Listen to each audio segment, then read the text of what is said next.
Real estate and infrastructure investments. So 50% research ये कहता है कि जो सेल्फ ऑक्यूपाइड हाउस रहता है इन्वेस्टर का, वही उसकी वेल्थ रहती है।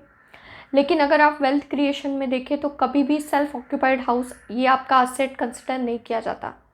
इसके दो रीज़न है। फर्स्ट रीज़न है कि जो सेल्फ ऑक्यूपाइड रहता है, जहाँ पे आप खुद रह रहे हो, वो कभी आपके लिए इनकम जनरेट नहीं करता।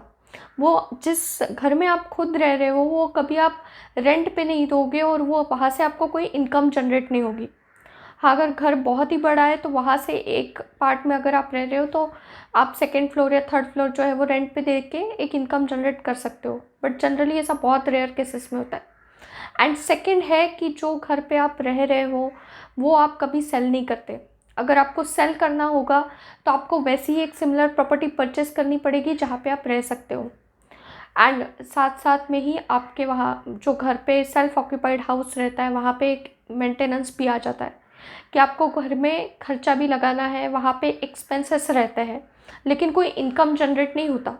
तो इसका मतलब यही है कि कभी वो असेट में कंसिडर नहीं किया जाता जब वेल्थ क्रिएशन का एंड वेल्थ मैनेजमेंट में देखा जाता है रियल इस्टेट को। अभी यहाँ पे रियल इस्टेट जो है दो ऑप्शंस देता है आपको। एक तो ये इनकम ओरिएंटेड ऑप्शन भी आपको अवेलेबल करके देता है एंड ग्रोथ ओरिएंटेड भी। अब इनकम ओरिएंटेड ऐसा कि आपने प्रॉपर्टी परचेस कर दी है, रेंट पे चढ़ा दी है, तो वहाँ से एक रेंटल इनकम आना स्टार्ट हो जाएगा। प्लस जो इंटरेस्ट इनकम फ्रॉम सिक्योरिटीज़, वो भी एक ऑप्शन यहाँ पे अवेलेबल है। और जो रेंटल इनकम रहती है वो hedge against inflation. As a inflation जैसे बढ़ता है वैसे रेंटल यील्ड भी बढ़ती है, तो वो फैक्टर भी वहाँ पे काफ़ी पॉजिटिव हो जाता है रियल इस्टेट में।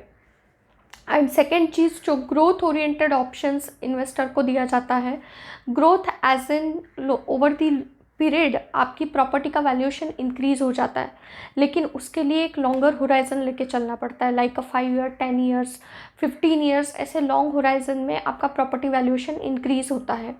सो रियल इस्टेट को अगर देखेंगे तो growth oriented and income oriented both ये ऑप्शंस आपको देता है। एंड ये एसेट क्लास ऐसा है कि ये इन्फ्लेशन के टाइम पे आपको अच्छी ग्रोथ देता है, क्योंकि ये टोटली अलाइन है इकोनॉमिक ग्रोथ के ऊपर।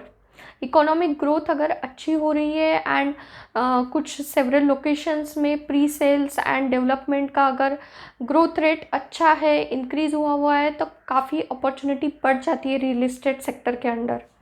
तो ये एक real estate investment and infrastructure investment her investor को सजेस्ट कर सकते हैं।